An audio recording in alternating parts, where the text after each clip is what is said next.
It's been more than 6 months since the pandemic forced all of us to rethink the way we go about our day-to-day activities. And as we all know, that's had a major impact on Bay Area businesses and neighborhoods that rely on your dollar to survive. ABC Action News reporter Michael Paluska takes a closer look at how the shutdowns have impacted one of Tampa's most iconic neighborhoods and what's leading to the birth of trickle-down commerce.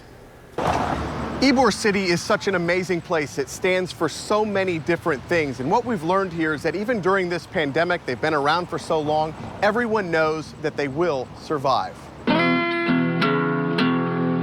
A stroll down 7th Avenue in Ybor City shows a street barely waking up from a long nap that's felt more like a nightmare.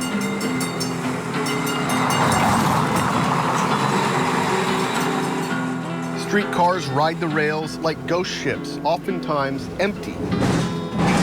Cruise ship terminals are barren. The massive tourists they bring vanished overnight.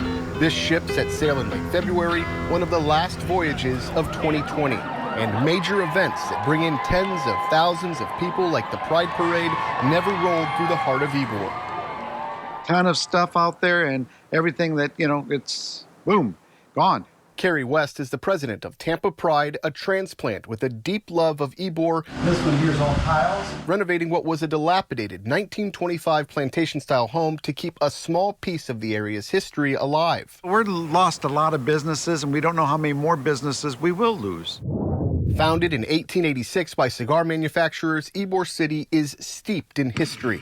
Old photos tell the tale, from images of Teddy Roosevelt and his Rough Riders making camp in the late 1890s to this parade in 1910. 11 years later, the hurricane of 1921 brought down power lines and flooded the streets. In 1907, in Cuba, my family made cigar.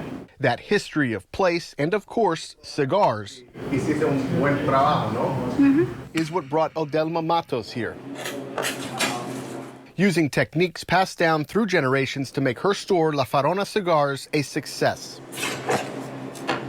She rolls 100 a day, down 25 from her quota in Cuba as a 15-year-old. Yeah, I like it. When I try one of those, I like it because it's good.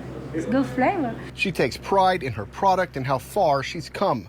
Only women own in Ybor City. Chicken, that's me. But Matos can't do it alone. Somos unidos todos.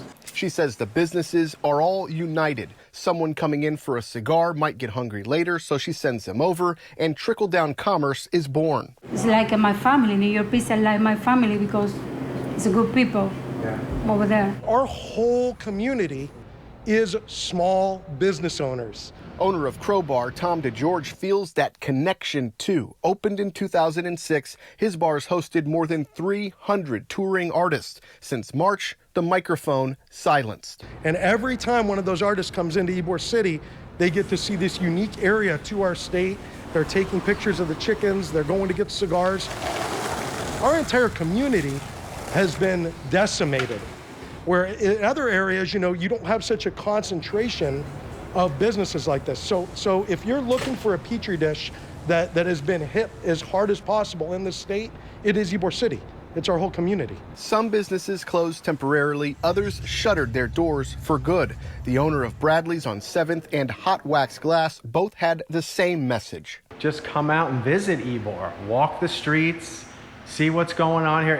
We're not closed, Ybor isn't closed. We're open. That's really all they need to hear because they'll come on their own. They just need to know we're open. A sunset in Ybor doesn't mark the end of the day. It is only the beginning. The street transforms, visitors trading blue skies for bright lights under dark skies.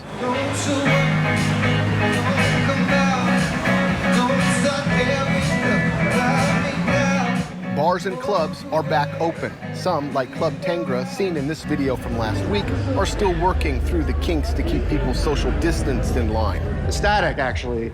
Finally, some income. Nelson tells us his rent is $16,000 a month. It's important for the governor to realize that we cannot survive forever on 50%.